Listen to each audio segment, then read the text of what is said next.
3 in our notes. Today's colors are black and purple.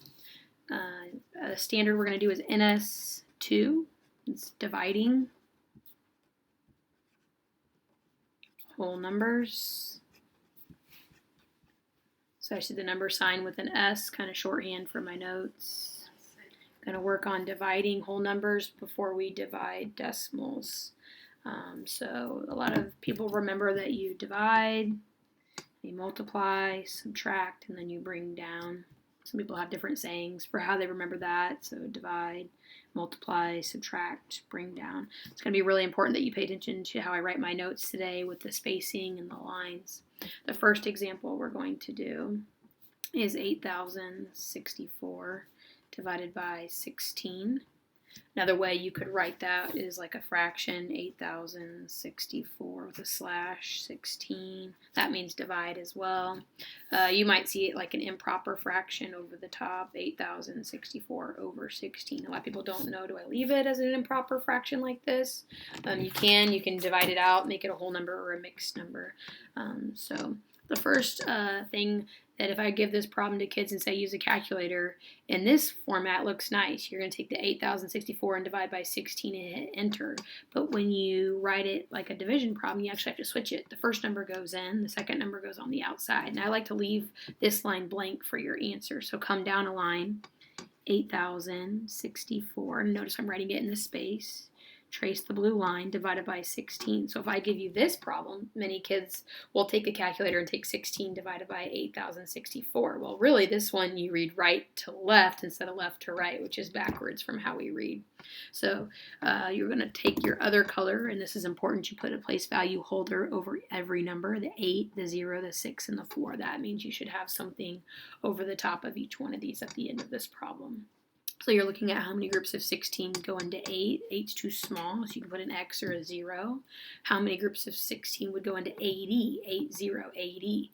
Well, I know if I double 16, that's 32. I probably need to take over to the side 16 times, maybe like 4 or 5, and try that and see. So let's try 5.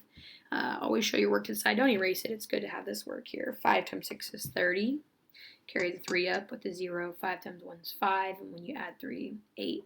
So you get 80 exactly, which is what we wanted. So how many groups of 16 went into 80? It was 5. That 5 goes up here above the 0 for a place value holder. 5 times 16, 80. You're going to line that up right below the other 80. Subtract. Trace this blue line. And when I subtract 80 minus 80 is 0. Bring down the 6 nice and straight. Some people will start bringing these and their diagonals get crazy. I want you to go straight down. So how many groups of 16 go into 6? Can't, doesn't work, too small. So you need to put a 0 here for a place value holder above the 6. 0 times 16 is 0. Subtract, trace the blue line, you have the 6. Now you bring the 4 down. Notice that when I bring these down, they're nice and straight lines. Some people don't want to subtract there and they just bring the 4 down right there, but then they might forget to put the 0 up above as a place value holder. How many groups of 16 go into 64? Well, 5 was 80, that's too much. Maybe 16 times 4 out to the side. 4 times 6 is 24. 4 times 1 is 4. When I add 2, I get 6. That's exactly what I wanted, 64. So I put a little check there. That's perfect. How many groups of 16 was that? 4 groups, right above the 4. My place value holder, these numbers are right above. 4 times 16 is exactly 64. Subtract, trace the blue line, 0, 0. And I like to make a smiley face because we're done. We don't have a remainder. It worked out. Our answer is 504. Box in the answer. And I'm going to put a star here in our notes. Anytime I put a star, that means something's kind of important. I'm going to ask you a question.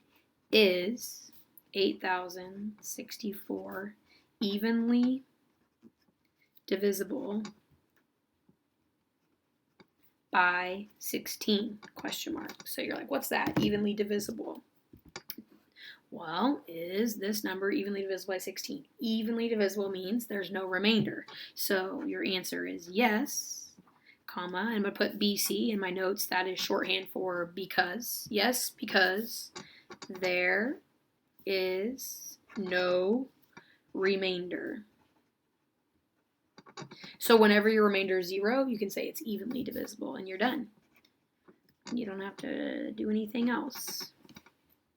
For some people, this is a review, and for other people, this standard might be a little harder, but it's one of those things we're going to practice all year long, dividing. Let's do another example down below. My next example is 240 divided by 12. And remember, the first number goes in, the second number goes out, and leave a space for your quotient or your answer. So 240 divided by 12. Notice I traced the blue line. So now I'm going to pick up my other marker and make my place value holder over the 2, the 4, and the 0. How many groups of 12 go into 2? Doesn't work, too small. So you can put an X there, 0, you don't have to put anything. How many groups of 12 go into 24? If you know your facts, you know that's 2. 2 times 12 is exactly 24, and when you subtract, trace this blue line, I end up with zeros. 24 minus 24 is 0. And I bring down this 0. Some people think, oh, we're at zeros, we're done, but we are not, because this is 2 up here, and you have to have a place value holder. How many groups of 12 go into 0? There's nothing. 2 is different than 20. I'd rather have $20 than 2. So 2 times 12 is only 24. We needed it to be 240. So 0 times 12 is 0. It's kind of silly to do this at the end, but when you subtract, you end with zeros and you're done again. The answer is 20. So if you put a 2 there, you might think, well, that doesn't look right because 12 times 2 is 24, and I needed it to be 240. Some terminology, you might know this already, but the word inside is dividend. When you're dividing out here, it's your divisor.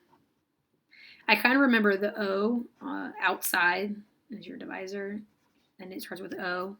Dividend is the bigger number, and it's also a big word. So I'm going to write big word, bigger number. Most of the time, you're taking a bigger number and dividing by a smaller number. And the answer to your division problem starts with a Q. Most people know this one, quotient. So just some terminology. I always like to box in my answers. Nice and neat. Notice I wrote in the spaces, traced the blue lines. It took up several lines. So your homework to practice this skill on dividing is HW for homework is a worksheet. The worksheet's called Math is Fun. And you're going to solve 8 division problems. And the 8 problems are all going to be evenly divisible, so there should be no remainders. That's how you know you're doing it right. So that's your practice.